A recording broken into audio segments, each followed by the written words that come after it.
السلام عليكم، اهلا وسهلا بكم. معاكم ابو حمزه، ودي قناه خط النص، وهنتكلم عن اداء الزمالك ككل وعن اداء الاهلي ككل. اول حاجه لو هنتكلم عن الزمالك، انا كنت متوقع ان الزمالك هيتغلب 3 طبعا، وهيشيل من الاهلي 3، لان كل الانديه اللي انا بشجعها خلال الاسبوع ده شالت 3 من المنافس اللدود بتاعها. في ايه يا زين؟ نحس اخوك ده نحس، يعني لو فكر في يوم يبيع طواعي ربنا يبعت له ناس من غير روس. تتهد بقى، هو كان ناقصك؟ يعني انا لو اتهديت وشه هيبان. بس بقى مش عايز اسمع صوت حد، انا محدش حاسس بيا. الزمالك شال 3 من الاهلي، البيج ميلان شال 3 نفس القصه، الملكي شال 3 نفس الموضوع، حتى تشيلسي الاسبوع اللي فات اللي قبله شايل 3 من السيتي نفس الموضوع. مفيش نادي عموما، مفيش نادي بشجعه الا ان هو يشيل 3 خلال الاسبوعين اللي فاتوا دول. انا هفكر في الانتحار. اعوذ بالله. هو ده الكلام، الانتحار هو الحل. انا مش هنتحر، انا هفكر بس. فدي حاجة أنا كنت متفائل بيها، وعشان كده أنا شخصيا كنت متأكد إن الزمالك هيشيل 3، وعشان كده نفس الموضوع أنا ما شفتش الماتش إلا إعادة عشان الواحد ما يجيلوش الضغط، ومش ناقصة. الواحد طبيعي بيبقى مخلص شغله وعايز يطلع يقعد شوية الدنيا تبقى جميلة، لكن هنطلع نقعد قدام الجماعة بتوع الزمالك دول هيجيبوا لك الضغط. قاعدين مع بعض، هو المربع ده هنقعد بقى كده نلعبها رباعي لحد الصبح، مربعات. رغم انها لحظات لا تنسى، بس انا هنسحب عشان خدرت يا معلم. بالاذن كده هتبقى بايخه من غيرك. لا ازاي يا معلم، البركه فيك. الف سلامه. سلامه يا حبيبي. سلام يا معلم. ابو تقل دم امك، ما بحبوش الواد ده. كل الأندية اللي أنا بشجعها خلال الأسبوع ده شالت بال3 من المنافس اللدود بتاعها.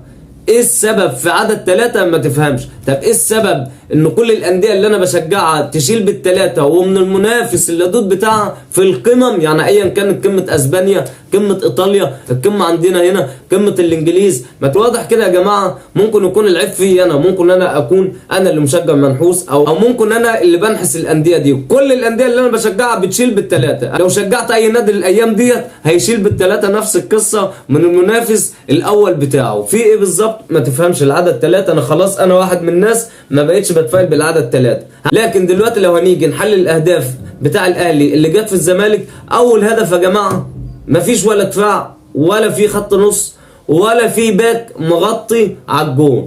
طب انت يا محمد عبد الغني بتعمل ايه بالله عليك؟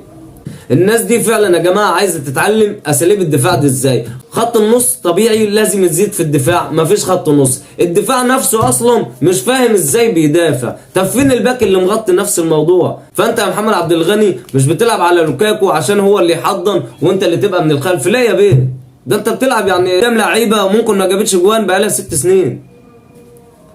يعني واحد لسه جاي اصلا كان قاعد في البيت بقاله يجي سنه، والتاني نفس القصه ما جابش اهداف بقاله يجي سنتين، ويا محمد عبد الغني في الضياع خالص. ايه اللي انت بتعمله ده يا عم الحاج؟ ده انت داخل على المهاجم اصلا قسما بالله داخل بدون نفس. لكن احنا لو هنيجي نتكلم عن اداء الاهلي، اداء الاهلي ما كانش عالي قوي، يعني اداء الاهلي عادي خالص. بس الزمالك هو اللي مش موجود، ولا خط دفاع موجود ولا خط نص موجود ولا باكات تدافع كويس موجوده، ولا حتى بيطلعوا بالهجمه كويس. يعني ولا الباك بيدافع كويس، ولا نفس القصه لما بيزيد في الهجمه ما بيزيدش زي الناس. يعني الهدف الاول ما فيش الا 2 مهاجمين في الاهلي، و2 دفاع من الزمالك، و2 نفس القصه في منطقه الجزاء من الزمالك، واقفين مكسلين يضغطوا. اول جون في نادي الزمالك جاي يغطي من خلف المهاجم، تاني جون واقف ما عندوش اصلا حاجه اسمها احتمال حدوث الخطا، واقف تايه بالبلدي كده. يا جماعه الواحد لازم يبقى مدي احتمال حدوث الخطا. ممكن زميلي اللي قدامي ده يغلط يبقى انا اكون مغطي مكانه، لكن ده واقف تايه مش موجود في الملعب. وفي خط النص يا عم الحاج اللي بيزيد في الدفاع مش موجود. طب فين الباك اللي بيزيد في الدفاع؟ نفس القصه مش موجود. ايه ده؟ اداء الاهلي والله كان سيء فوق ما تتخيل، لكن الاسوأ اداء الزمالك، وهو ده اللي نجح الاهلي على الزمالك.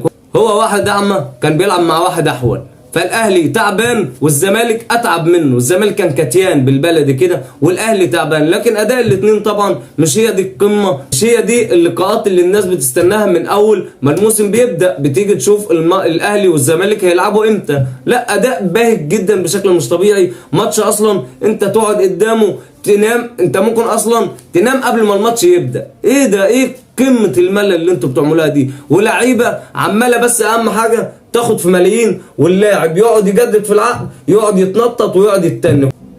والسلام عليكم.